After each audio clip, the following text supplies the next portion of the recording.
Okay, hello everybody. It's Thursday, and I kind of feel like this is part two from Tuesday's episode where we talked about stress and your gut, because I thought we would talk about stress and the rest of your body. So if you didn't get a chance to watch Tuesdays, maybe you want to check it out, particularly if you struggle with gut issues, right? Bloating, constipation, all that stuff. But if you don't and you have a lot of stress in your life, maybe today's conversation would apply more to you. So if you're on, drop me a comment, say hello. If you have any questions, type them in. And again, as always, this is streaming in multiple places. So if I don't see the questions in the moment, I will go back and answer them because I'm not sure that I see all of them as they come in. Okay, but definitely let me know that you're here. It would be great. So I wanted to talk about how your emotions, and I'm going to be specific around with the emotions that are associated with stress, right? So we have emotions that are very renewing, emotions that make us feel good, joy, happiness, peace, contentment, and those also affect your body in great ways. But I want to talk about the emotions of stress. And those are typically depleting emotions. I'm not going to say negative because as human beings, we're expected to have the whole range, and we don't want to shut down some emotions because we think that they're bad or negative, because they're not. We just don't want to overstay our welcome, because when we overstay our welcome in those emotions, that's when our physical body gets into trouble. And actually, also our life, like our relationships, it shows up everywhere. So the emotions that are related to stress are things like anger, fear, worry, anxiety, frustration, right? Anything in that realm. And it's related to stress. I'm going to call those stress emotions because when you're not feeling stressed, you're not in those emotions. And when you have those emotions, it's because you perceive something in your life, something in your environment as threatening, as out of your control, and that's upsetting for you, anything like that. So that's why I'm going to call these the emotions of stress. Okay, so let's look. I also have a graphic for you today. And I picked this one because it seemed a little clearer when I posted the event. The picture that I chose looked a little more confusing. I'll pop over to that one as well, but this one seems a little bit clearer. So what I want to just do is talk about, typically in the Western culture here in the United States and other countries of the West, we don't look at the body from this perspective. We have a very, what do I want to say, separated way of seeing the body and health, because we have doctors who only look at the physical body, and then you go to church for spiritual health, or you speak to a therapist if you're struggling with emotions. But especially in Chinese medicine, for thousands and thousands of years, they have recognized that our energy and our emotions directly affect the organs of the body. Okay. And let's talk about why that is. Because energy, we all have an energetic frequency that's moving in our bodies at a cellular level. It's a frequency, and that frequency is dependent upon what you're feeling at the time. So even a dead body has energy because a dead body is decomposing, right? So even a dead body has some sort level of energy going on as the cells are breaking down. There's energy being given off.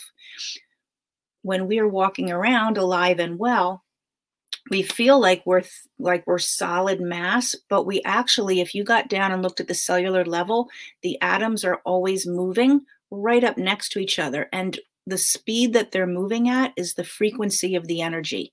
And when we're in energies, when we're experiencing emotions like anger, worry, fear, those are heavy, dense emotions, and they make the energetic frequency very slow and heavy. When we're experiencing love and joy and we're excited and, something wonderful is going on, then the frequency of the energy in our body goes much faster. And when we're living in love regularly throughout the day, then energy is moving through the body, and that's the way it's supposed to be. And then the organs are, you know, able to move toxic waste out and do all the things that they need to do. But the problem is when we stay in chronic stress, we stay in that slow, heavy energy, and then all of these organs get stagnant. They are not able to do their job. So, for instance, the liver is affected by anger and frustration. And think about it. Actually, the liver and the kidneys are your two main organs for detoxing your body. So you've got chemicals coming in the air that you breathe, and the food, pesticides, your makeup, your cleaning products, all of that is coming into your body. And these are the two things that need to detoxify your body, break that down and move it out. And so when you spend a lot of time in anger, if you've been in anger for years and years and years, that's going to affect the ability of your liver to detoxify your body. You become toxic. And if you know people who are overtly angry in your life, they're toxic people or they're negative people. Like being around them feels like a drag. It brings you down. It feels very heavy. All of the same words we would use with the energy that's happening in the body. So anger and frustration affect the liver, right? And the Chinese have a word for it, the qi, right? They'll say your liver qi is stagnant or your kidney qi. And not only does each organ have its own energy, but we have a life force energy. We are born into this world with a life force energy. And when you are in constant stress, staying in these emotions, you are depleting your life force energy. I've been there. And I went for acupuncture years ago, and I remember a wonderful practitioner talking to me about my kidney chi. And I was very frightened. I was fearful all the time. My daughter was very, very sick. As her mother, I wasn't sure what to do. Was I doing all I could do, all of that? But I was so fearful for her life. And, and this practitioner didn't even know any of that. She just said, your kidney chi is really depleted. So they can actually tell, and it fit exactly with what was going on in my life, right? So the liver, affected by anger and frustration, its job is to move energy out. If it's not, or toxins out, and if its energy is not moving and stagnant, then what starts to happen is heat will build up in the body, heat, inflammation. Probably you've heard that inflammation is a main root cause of all chronic diseases, right? When you have inflammation and sitting in your body. And so that heat from that stagnant energy, just like the heating system in your house, heat starts to rise. So the heat from the stagnant energy in the liver, which is stagnant because you're angry and upset and staying there. Okay, I really want to emphasize it's okay when your life is threatened or there's something very upsetting to deal with to have that emotion. But the problem is when you don't clear out of it. Okay, so you've stayed there. Now heat is being generated and heat is going to rise just like it does in the heating system of your house. That heat is going to come up and it's going to affect the heart.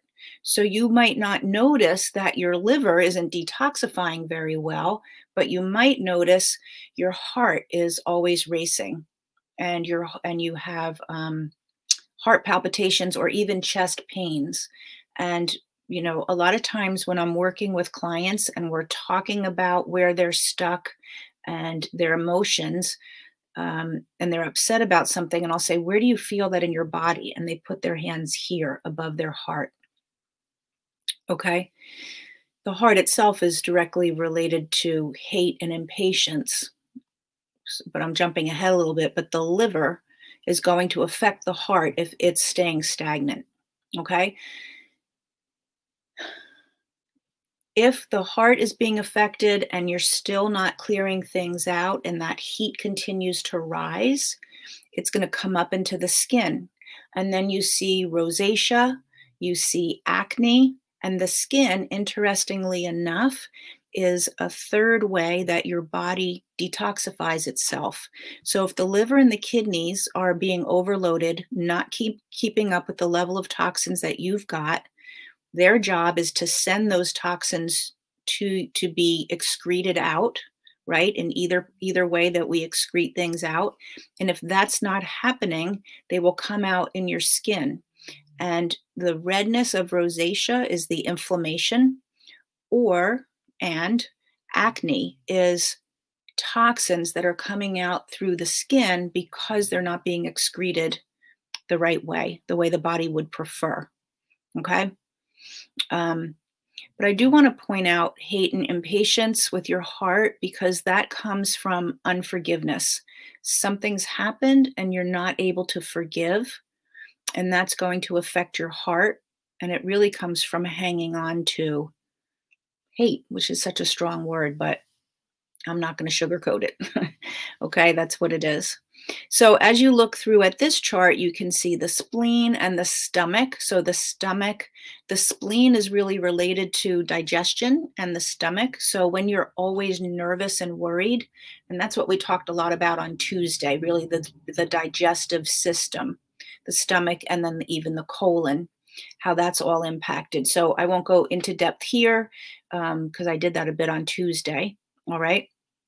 And then the lungs are affected by sadness. Okay, sadness and depression. And when you're feeling sadness and depression, it's also a very heavy energy. Different than anger, though, because anger has some force to it. It's above sadness and depression in the energy chart because there's more movement. It's still something that is depleting, but it's a little bit, you feel a little more empowered. When you're sad and depressed, you don't feel empowered at all. And again, kidneys, fear and fright. Okay, so let me stop sharing and just see. Okay, I was looking to see if there's any questions so far. If there is, please type them in and I'll see if I can answer them. I also wanted to talk about patience.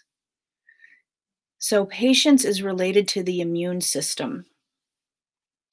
When you have autoimmune disease, immune system dysfunction, which I would include cancer there because that's your immune system not able to clear the cancer cells, right? Cancer cells are rogue cells or, whatever kind of cells they are that are growing, and the immune system's job is to find them and handle them. And when that's not happening, that's an immune problem. If a child has asthma, Andrea, does that mean they are sad or depressed? So it could be. That's a little more in depth than I was thinking about going here, but let me answer it. As children, we also get the energetic frequencies of our parents. So that could mean, especially the mother, but both parents. In fact, there's a doctor, oh my goodness, I can't think of his name right now. He is out of New Mexico State University, I think, something like that. And he did a whole study on paternal depression and how that shows up in how that affects children. So children get the energetic frequencies of their parents, especially from being in the womb, right? So we don't just get our eye color and our dimples and our hair color from our genetic DNA. We also get the energetic frequencies of what our parents are living and experiencing when we're being formed in the womb, and it gets passed down. So a child could be experiencing asthma because especially mom maybe had some depression when she was pregnant, or even after they're born, if it shows up, especially in the first 7 years of life. Because in the first 7 years of life, children are like a sponge.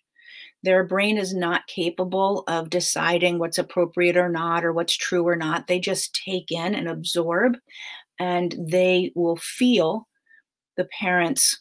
And it's not only the parents, it's any real caregiver or person who has an impact on them. But, especially the parents, because there's such a strong link. So I hope that answered your question. It could mean that that child has some depression, has something that emotionally could be cleared from them, but not necessarily. Okay, so I hope that answered your question, and thank you for asking it. Um, but what was I saying? Oh, cancer.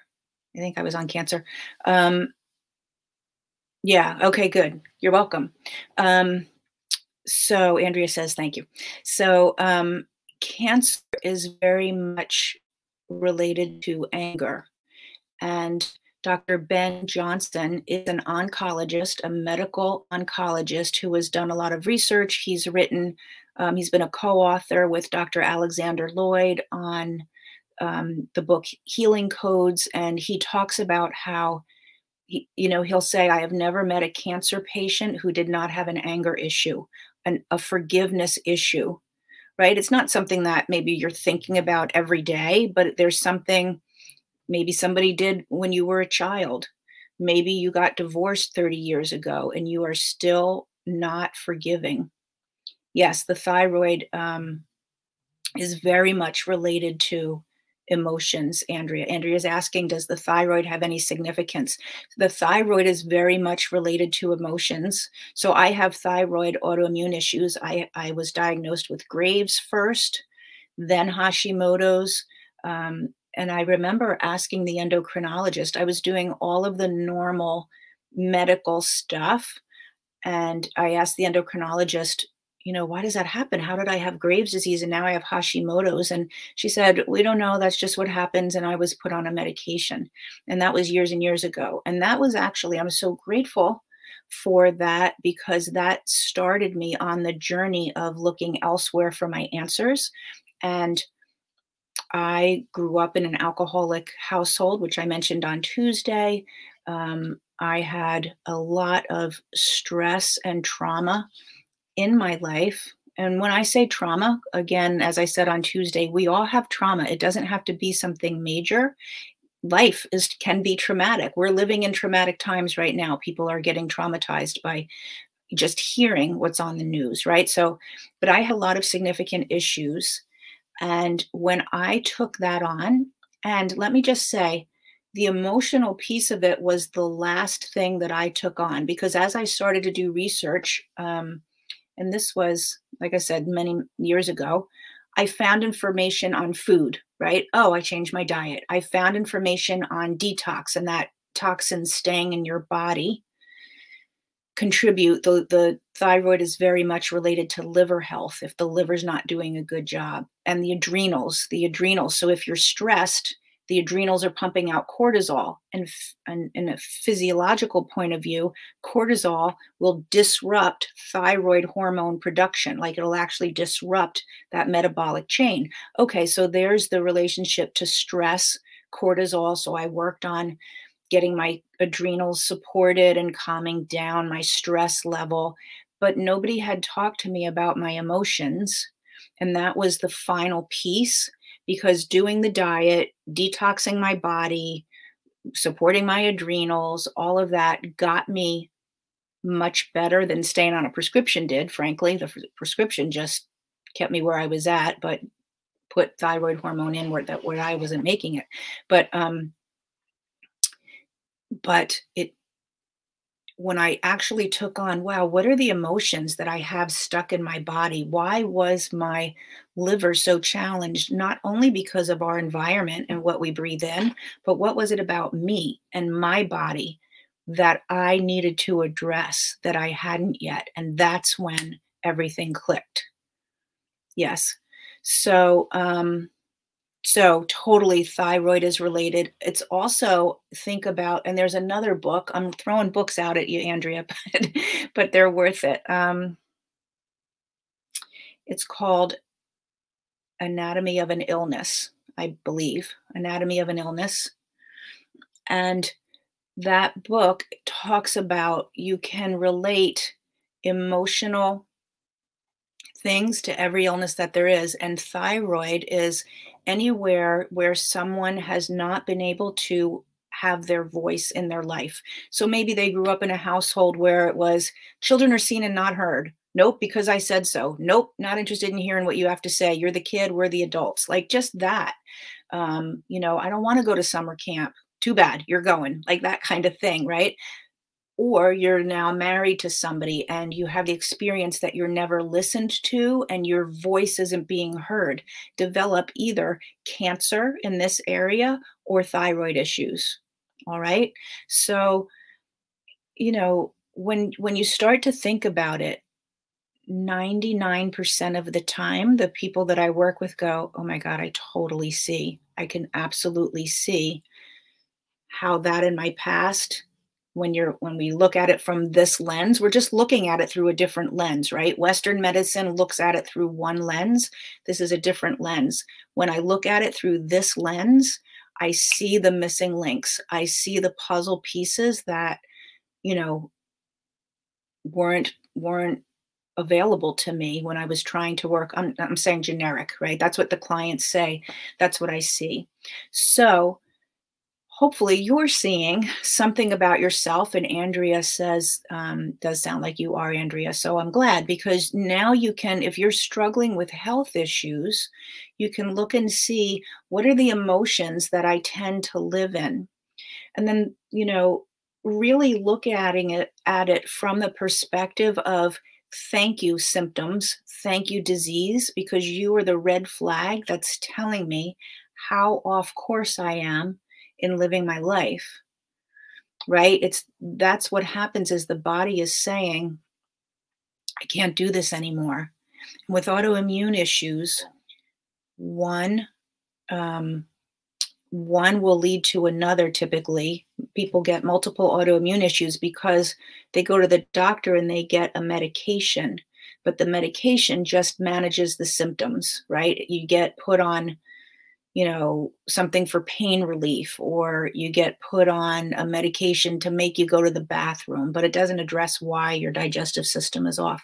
So when that happens, the body says, okay, I'm going to yell a little louder. You're clearly not hearing me. And now you have like another autoimmune issue diagnosed. That's why I had Graves' disease and 10 years later, Hashimoto's, because the thyroid was like, yeah, no, you didn't handle the problem. You're just taking a medication. Where does grief lie in the body? So grief, typically the heart, and most people, when they get present to their grief, and that's the thing that I've said a couple times here, these are depleting emotions, but they're part of the human experience. There's loss in this life. We are going to grieve. We are going to be angry, but oftentimes with loss. So if you're new in my tribe, you may not know that I've lost a child. My daughter died in 2019. And even when she was born, she was given last rites on the night that she was born, which was in 2004. And I remember she was rushed to New York. I live in New Jersey. She was rushed to New York. She had open heart surgery. Things kind of went south from there. She lived for 15 years. But I remember a friend saying to me, maybe you should talk to your doctor about like getting a prescription. Thanks, Andrea. That's okay. Eden, I'll answer your question in 1 second. Let me just finish this thought. But my friend, who was a therapist, said to me, why don't you ask your doctor about getting a prescription just so that you can take something? And I said, no, my daughter is fighting for her life in New York. She just had open heart surgery. She is on a heart-lung machine fighting for her life. I need to feel that. I am not going to numb that. I am not going to shut that down. This is my child, and I am going to feel what I need to feel and be as present for her and not numbed out. Now, don't get me wrong. I numbed out with food plenty as the years went on, to be honest, but I didn't with the prescription. But that's what we do in this country. Oh, no, we can't feel that. We need to numb that out. And as women, like the anger, or we're frustrated, right? So we're doing things for everybody, and we're feeling frustrated. Nobody's helping us, but we don't speak up. We just get resentful. Or by the time we do speak up, it's an explosion of anger, right? Because we've been shoving it down. This is my job. It's what I'm supposed to do. This is how I take care of people. So I shove it down until I'm so angry, right? And yes, and we create that distance. So that's really what I try to help people do, is get back in their heart, get back into their body, see what's stored. We've got to clear that energy out. But Eden, to go back to your SIBO, yes, SIBO. So again, I don't know if you saw the live I did on Tuesday, just 2 days ago, about stress specifically in the gut, but I went into what happens in the gut when you stay chronically stressed, and you're going to have dysbiosis. SIBO, and if you have it, you probably know this, but for people listening, the question is SIBO, which stands for small intestine bacterial overgrowth, keeps coming back. And that's like a really uncomfortable condition to have. And what that means is bacteria are supposed to be in the large intestine. That's where your food gets fermented and made into poop so it can go out.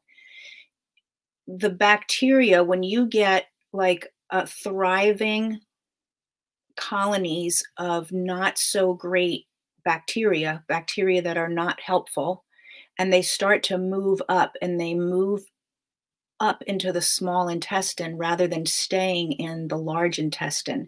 And so people do all kinds of things to clear and treat that. They take, you go on a protocol, you greatly change your diet, and then you take different supplements to help kill that. And then you might be better for a while, and then it comes back, which is what Eden is saying. And every single person that I personally worked with that had SIBO, I did not have SIBO, but I worked with people who have SIBO. And as I would be on practitioner trainings, they did not get it clear until they addressed their stress and their emotions. It did not clear and stay cleared. And they would do like the whole protocol, multiple times, go through it. 6 months later, they're doing it again, 6 months later, because that environment, that the biochemistry of the stress hormones, when you're constantly upset, changes the environment in your gut. And it allows the bacteria that we don't want to thrive, and it doesn't support the bacteria that we need. And the bacteria take care of each other.